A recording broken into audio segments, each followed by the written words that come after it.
Brother ఏం పేరు? నా పేరు ఆంజనేయులు సార్. ఎక్కడి నుంచి వచ్చారు? నేను నారాయణపేట డిస్ట్రిక్ట్ నుంచి వచ్చిన సార్. దేని గురించి వచ్చారు? ఈ చట్టపరమైన సమస్యలకు పరిష్కారం పుస్తకం కోసం వచ్చిన సార్ ఇక్కడికి. ఓకే, పుస్తకం గురించి ఎలా తెలుసు మీకు?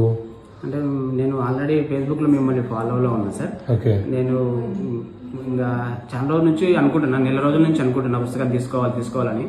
ఇప్పుడు అక్కడ కూడా అడిగిన, బయట దొరకలేదు. డైరెక్ట్ మీ షాప్ దగ్గర, మీ ఆఫీస్ దగ్గరికి వచ్చి తీసుకోవడం జరిగింది సార్. అంటే మన ఆఫీస్లో తప్ప ఎక్కడ దొరకదు, అందుబాటులో లేదు సార్. ఓకే, సో మన వీడియోలు వింటారా? డైలీ మీ వీడియోలు చూస్తుంటాం సార్ మేము. ఓకే, కంటెంట్ అర్థమవుతుందా? విషయం కంటెంట్ అర్థమవుతుంది, చాలా క్లియర్ ఉంటాయి. లా పైన అన్ని చట్టాల పైన మంచిగా క్లియర్ గా చెప్తారు సార్ మీరు. ఓకే, ఇప్పుడు పుస్తకం గురించి ఇంత దూరం వచ్చావులే. అవును సార్. ఒకసారి చూపించు మన ప్రేక్షకులకు. సార్, సో ఈ పుస్తకం తీసుకోవడం వల్ల జనాలకు ఎట్లాంటి ఉపయోగం ఉండొచ్చు?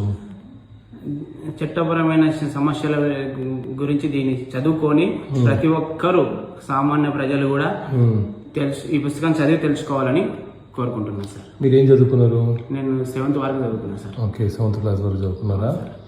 డిగ్రీలు పీజీలు చేసిన వాళ్ళు కూడా చట్టాల మీద నాలెడ్జ్ లేకపోతే ప్రతి ఒక్కరికి భయపడాల్సి వస్తుంది. అవును సార్.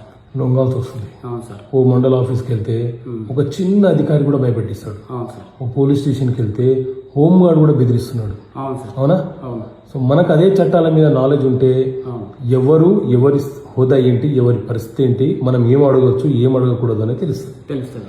ఇప్పటి వరకు మనం స్కూల్లో చదువుకున్న పుస్తకాలలో సబ్జెక్టులు మాత్రమే ఉన్నాయి. అంటే సైన్స్, సోషల్, మ్యాథ్స్ ఇవి ఉన్నాయి. కానీ చట్టాల మీద ఎక్కడ కూడా సమగ్రంగా లేదు. అందుకే ప్రజలకు అర్థం కావాలని పుస్తకం తెచ్చినాం. ఓకే సార్, చాలా మంచిది సార్. చదవండి. Okay sir. తెలిసిన వాళ్ళకు రిఫరెన్స్ చేయండి. ఒక్కసారి మీరు చదివిన తర్వాత మీకు అర్థమైతే మీరే రిఫరెన్స్ ఇస్తారు. చదవండి, ఈ పుస్తకం చదవండి, తెలుసుకుంటారు. Okay sir. మీ జనాలకి ఏమైనా చెప్తారా? జనాలకి నేను చెప్తా సార్. చెప్పు. ఈ చట్టాల పైన అవగాహన ప్రతి ఒక్కరికి రావాలి. ప్రతి ఒక్కరు, పేదవాళ్ళు కానీ చదువుకున్న వాళ్ళు కూడా ఈ పుస్తకం తీసుకొని చదవాలని కోరుతున్నాను. Okay, right. Thank you brother, thank you. ఇంత దూరం నుంచి వచ్చి